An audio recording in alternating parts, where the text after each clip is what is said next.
नमस्कार। आखिर क्यों कार्यक्रम में आपका स्वागत है। मेरे साथ यहाँ स्टूडियो में मौजूद है जाने माने ज्योतिष, लाल किताब एवं वास्तु के माहिर श्री संजय चोपड़ा जी। संजय जी, आपका हमारे स्टूडियो में बहुत बहुत स्वागत है। नमस्कार दर्शकों, पीछे भी आप एपिसोड्स के अंदर ग्रहों के बारे में, वास्तु के बारे में जानकारी ले रहे हैं।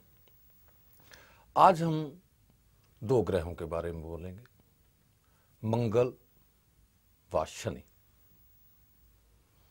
मंगल व शनि एक ऐसे ग्रह हैं जब आमने सामने आते हैं या किसी भी घर के अंदर इकट्ठे होते हैं, उस वक़्त एक बच्चे के लिए जो कि एजुकेशन ले रहा है उसको टेक्निकल बना देते हैं, उसको डॉक्टर बना सकते हैं। देखना ये है कि मंगल कितना शुद्ध है, कितनी डिग्री पर है, शनि कितना शुद्ध है, कितनी डिग्री पर है। ये दोनों इकट्ठे होकर डॉक्टर बनाने की क्षमता रखते हैं।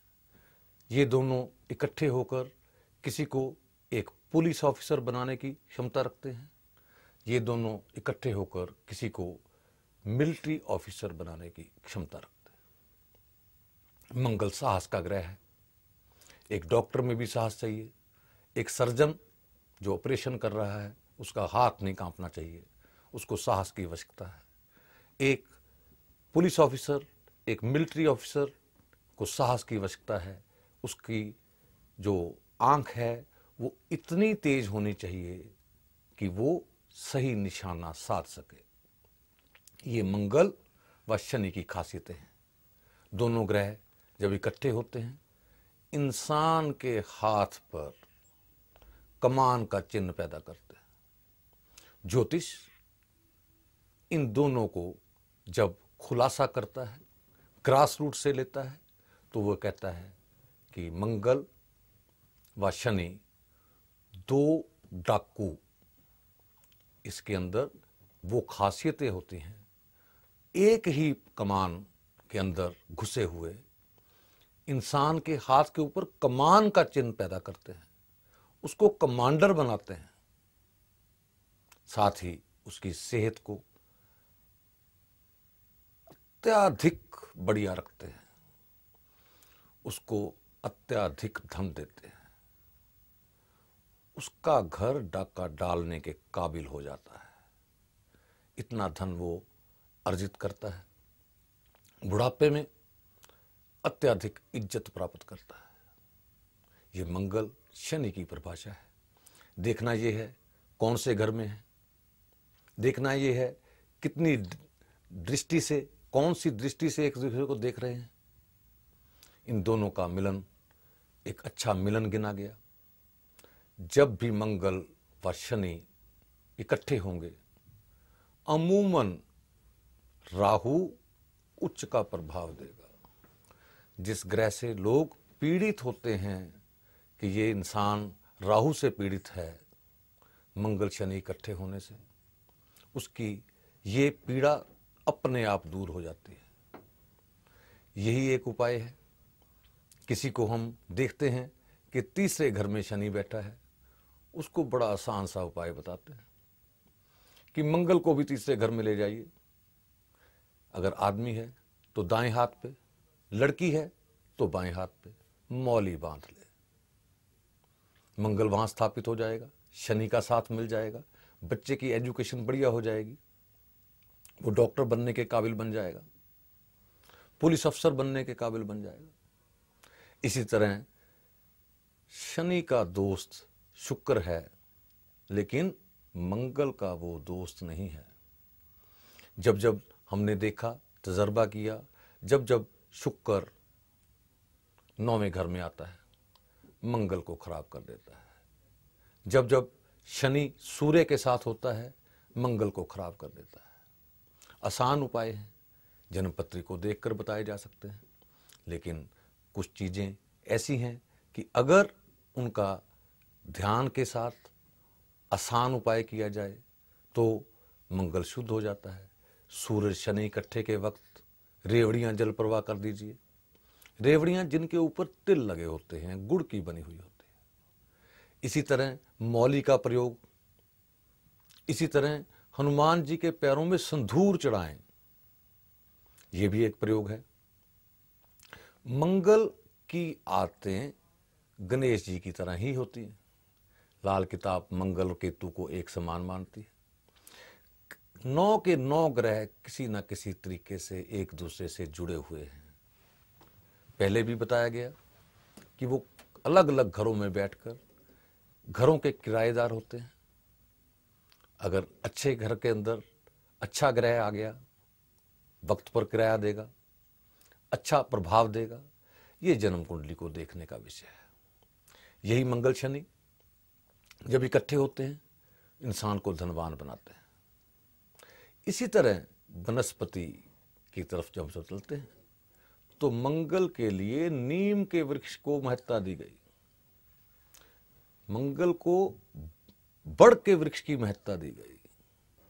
तो ये आपने सुना श्री संजय चोपड़ा जी को। अब समय हो चला है उन लोगों से मिलने का जिन्होंने संजय जी द्वारा सरल उपाय करके आश्चर्यजनक लाभ अर्जित किए। हाय, मेरा नाम गौरव छाबड़ा है। मैं जलंधर ਦਾ ਰਹਿਣ ਵਾਲਾ ਹੈਗਾ। ਮੇਰਾ ਕੰਸਟਰਕਸ਼ਨ ਦਾ ਬਿਜ਼ਨਸ ਹੈਗਾ ਤੇ ਮੈਂ ਜਦੋਂ ਵੀ ਕੋਈ ਵੀ ਮਕਾਨ ਬਣਾਉਣਾ, ਮੈਂ ਪਹਿਲੇ ਚੋਪੜਾ ਜੀ ਨੂੰ ਫੋਨ ਕਰਦਾ ਕਿ ਸਰ ਮੈਂ ਇਹ ਕੰਮ ਇਦਾਂ ਕਰਾਂ ਤੇ ਉਹਨਾਂ ਨੂੰ ਜਦੋਂ ਉਹਨਾਂ ਨੇ ਮੈਨੂੰ ਸਭ ਕੁਝ ਦੱਸਿਆ ਹੈ ਕਿ ਇਹ ਮਕਾਨ ਦੀ ਵਾਸਤੂ ਇਦਾਂ ਹੋਣਾ ਚਾਹੀਦਾ ਹੈ, ਮੇਰਾ ਮਕਾਨ ਬਣਨ ਤੋਂ ਪਹਿਲਾਂ ਹੀ ਵਿਕ ਜਾਂਦਾ है। मैं अजय गोयल, पोल्ट्री फार्म का मेरा व्यापार है। मैं संजय चोपड़ा जी से हर 2 महीने बाद मिलता रहता हूँ। मेरी फैमिली भी पूरी उनके साथ पास ही जाती है। वो जो उपाय, सरल उपाय बताते हैं और सरल उपाय करने से हमारे जीवन में काफ़ी उन्नति है। तो दोस्तों, जैसे कि हम बोल रहे थे, बड़ के वृक्ष की संज्ञा, नीम के वृक्ष की संज्ञा। कई बार इंसान का पेट खराब होता है, नाभि भी मंगल है। अगर बड़ के वृक्ष के नीचे की मिट्टी दूध के अंदर मिलाकर नाभि पर लगा लिया है, पेट ठीक हो जाता है। आसान उपाय, सरल उपाय, बिना पैसे के उपाय। बड़ का वृक्ष कौन सा वृक्ष है? वो वृक्ष जिसकी लताएं लटक रही होती हैं, दाढ़ी की तरह उसके गुच्छे बने हुए लटक रहे होते हैं, उसको बड़ का वृक्ष कहा गया। नीम का वृक्ष हर आदमी जानता है, कड़वा वृक्ष होता है। बीमारियों को दूर करने के लिए आयुर्वेद के अंदर नीम की बहुत ज्यादा महत्ता है। वैसे ही ज्योतिष के अंदर नीम की महत्ता है। मेरा तजर्बा है, जिस भी फैक्ट्री, औद्योगिक संस्थान के अंदर मंगल की स्थापना है, नीम का वृक्ष लगा हुआ है, वहां पर सरकारी मुश्किलें कम आती है। इसका मतलब नहीं कि सरकार उसको देखना बंद कर देती है। सरकार जब भी वहां पर चेक करने जाती है, उस इंसान को उस वृक्ष लगे होने के कारण, उस वातावरण के कारण इतनी अकल आती है कि वो अपने कागजात पूर्ण रखता है।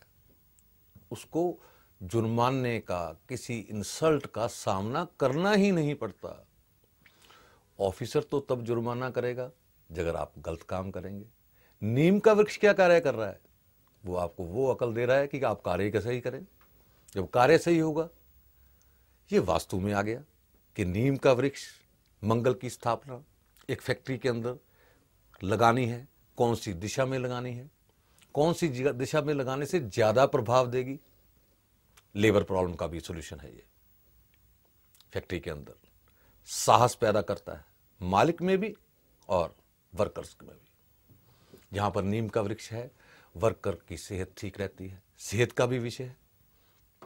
छोटी छोटी चीजें जो वास्तु से रिलेटेड हैं, वो नीम का वृक्ष है।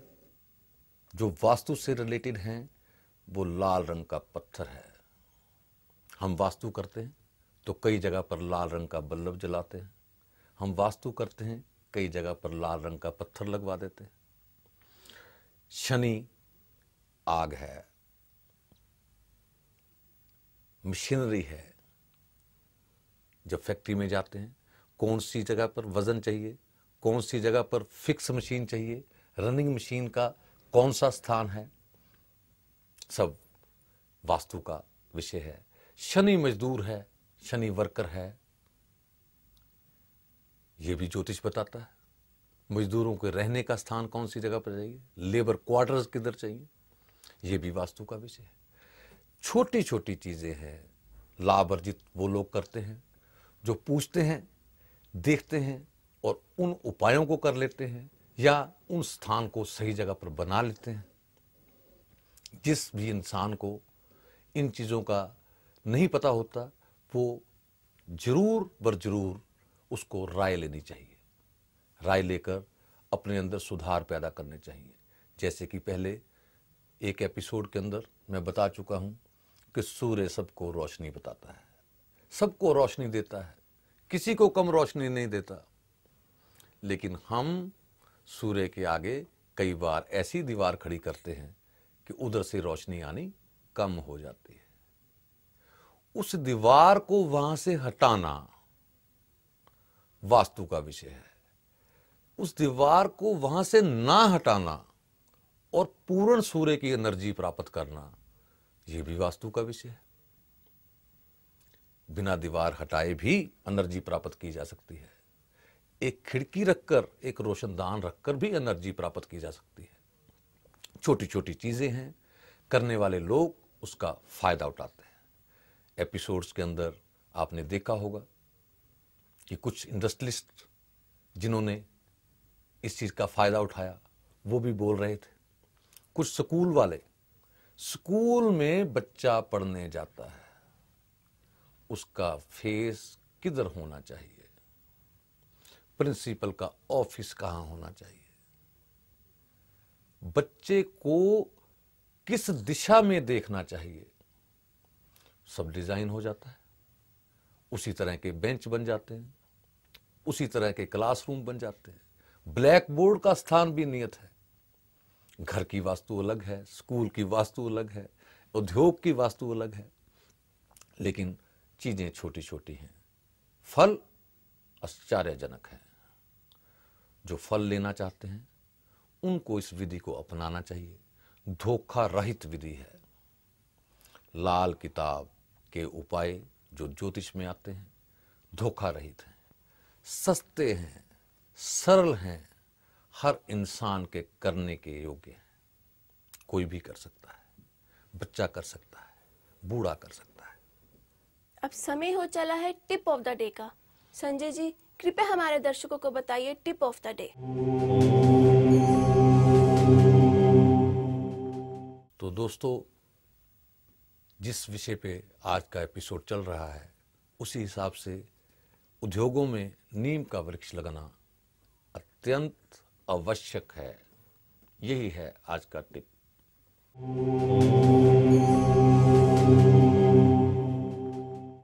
तो दर्शकों, अगर आप अपनी किसी समस्या का समाधान चाहते हैं या संजय जी से मिलना चाहते हैं तो हमारे स्क्रीन पर दिए गए नंबर पर संपर्क करें। संजय जी, आपका हमारे स्टूडियो में आने के लिए बहुत बहुत शुक्रिया। नमस्कार। अब हमें इजाजत दीजिए। नमस्कार।